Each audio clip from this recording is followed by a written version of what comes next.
Graça e paz. Hoje é dia 29 de abril de 2023. Até aqui nos ajudou o Senhor. Graças dou ao meu Deus, porque hoje a minha voz está bem melhor. Nós vamos ler no 2 Coríntios, capítulo 2, verso 15 e 16, que diz assim: porque nós somos que são salvos, como nos que se perdem, para com estes cheiro de morte para a morte, para com aqueles aroma de vida para a vida. Quem, porém, é suficiente para estas coisas? Título da nossa meditação hoje é Meditações sobre o livro Cântico dos Cânticos. Cântico dos Cânticos, capítulo 1, do verso 1 ao 17, que diz assim: Cântico dos Cânticos de Salomão.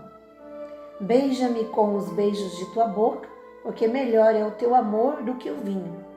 Suave é o aroma dos teus ungüentos, como unguento derramado é o teu nome. Por isso as donzelas te amam. Leva-me após ti, apressemo-nos. O rei me introduziu nas suas recâmaras. Em ti nos regozijaremos e nos alegremos.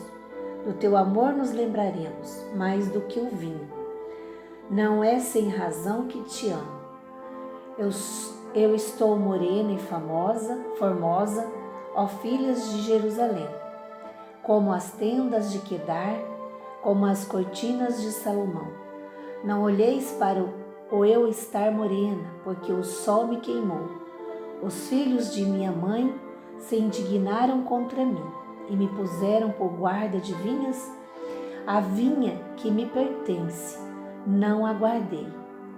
Dizem-me, ó amado da minha alma, onde apacentas o teu rebanho, onde o fazeres repousar pelo meio-dia, para que não ande eu vagando junto ao rebanho dos teus companheiros. E aí prossegue, a leitura até o 17, quando se fala da esposa, do esposo. Mas nós temos aqui a leitura de 2 Coríntios 2, 15 e 16. Porque nós somos que são salvos, como nos que se perdem, para com este cheiro de morte para a morte, para com aqueles aroma de vida para a vida. Quem, porém, é suficiente para estas coisas? Vamos para o texto. Peçamos ao Senhor que nos guarde de qualquer pensamento impuro antes de iniciarmos o estudo deste livro. Eclesiastes nos ensinou que o mundo não consegue preencher o vazio do coração humano. Cântico dos Cânticos nos apresenta a única coisa que pode preencher este vazio: o amor divino. Devemos afirmar claramente que este livro fala figuradamente. Em primeiro lugar, acerca do futuro relacionamento do rei, Cristo, com Israel, sua noiva terrena. Quando seu reino começar, as afeições deste povo serão despertadas e finalmente corresponderão às do verdadeiro Salomão, Cristo. Mas devemos considerar particularmente em nossa leitura o que pode ser aplicado de forma prática às necessidades do cristão.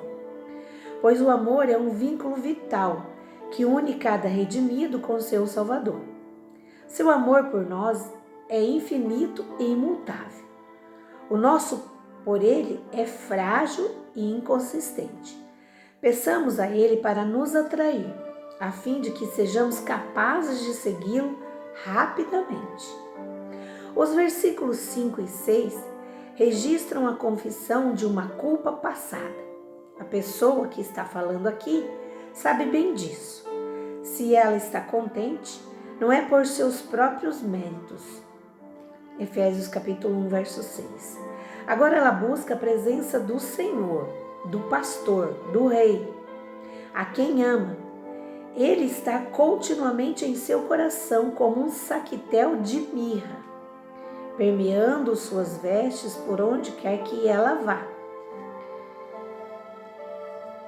Olha que coisa mais linda, né? Aqui fala sobre o vínculo do amor verdadeiro.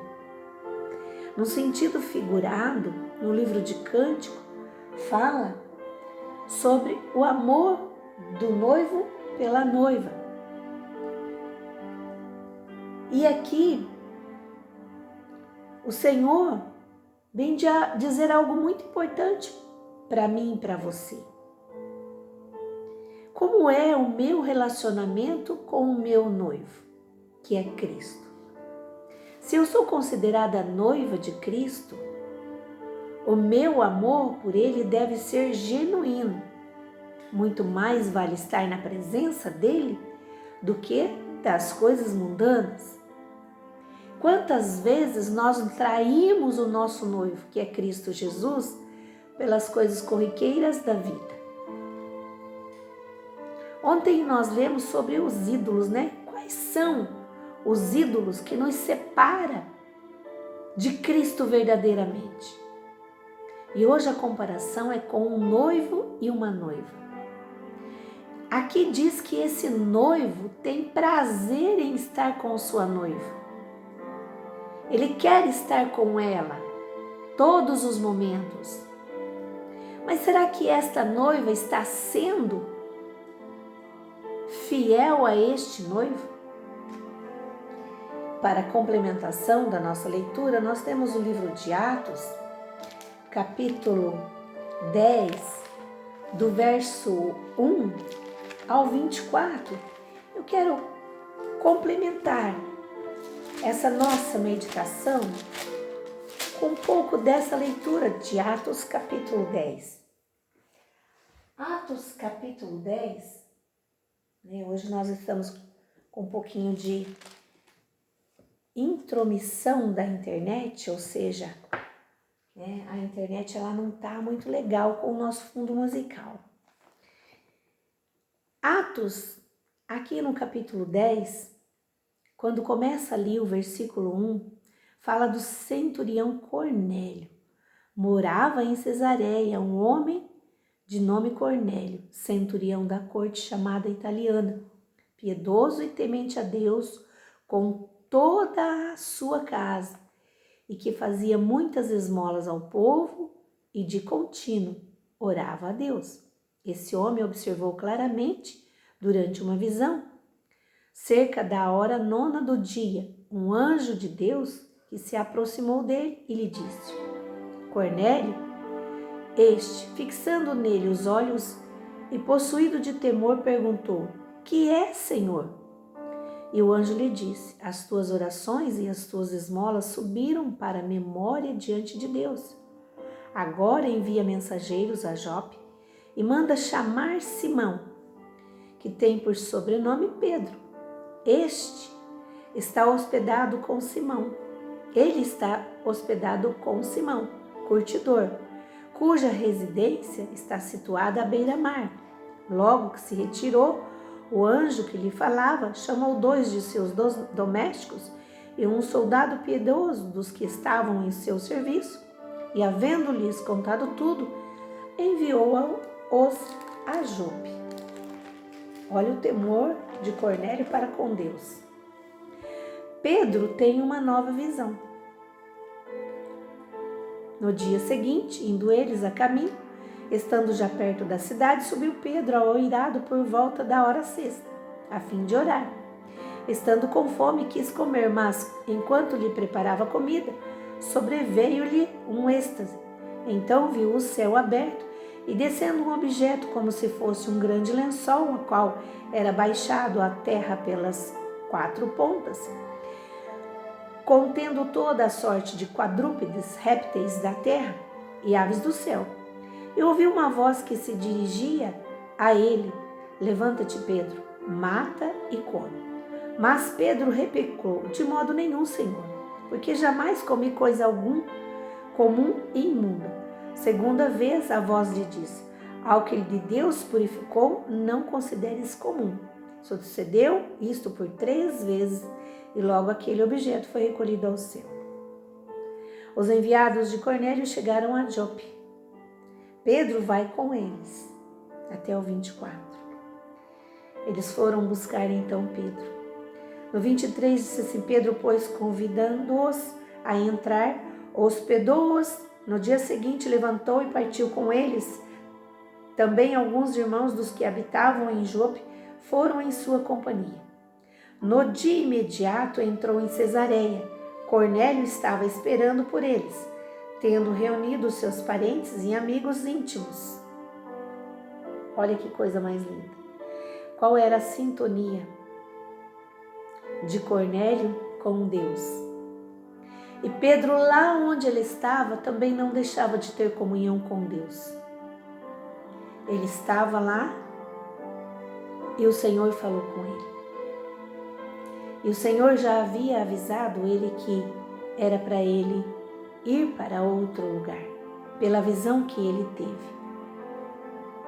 Então, a comunhão de Deus se faz presente na minha e na sua vida. Mas será que nós mantemos essa comunhão? Aqui, quando da nossa meditação sobre o Cântico dos Cânticos, no sentido figurado, é o desejo que Deus tem de manter um relacionamento íntimo, intimidade espiritual com sua noiva. E a sua noiva é você e eu.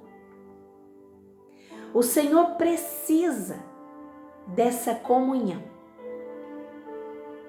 E nós, o que nós estamos fazendo com este momento? Será que nós queremos manter comunhão espiritual com Deus? O Senhor falava lá nesse tempo. O Senhor pode falar aqui comigo e com você. Pois não importa o lugar, o que importa é a comunhão e o coração aberto que nós devemos manter para com Deus. Porque Ele confirma aí no seu coração aquilo que Ele confirma aqui no meu coração, se nós estivermos em Cristo. Comunhão. Aleluia. Palavra maravilhosa do nosso Deus. Que eu e você, que nós possamos pensar nisso, meditar nisso e viver essa comunhão maravilhosa de Deus, pois é tempo hoje. Não deixe de viver o amor de Deus em sua vida. Que Deus abençoe você, que Deus abençoe a sua família, em nome do Pai, do Filho e do Espírito Santo. Amém.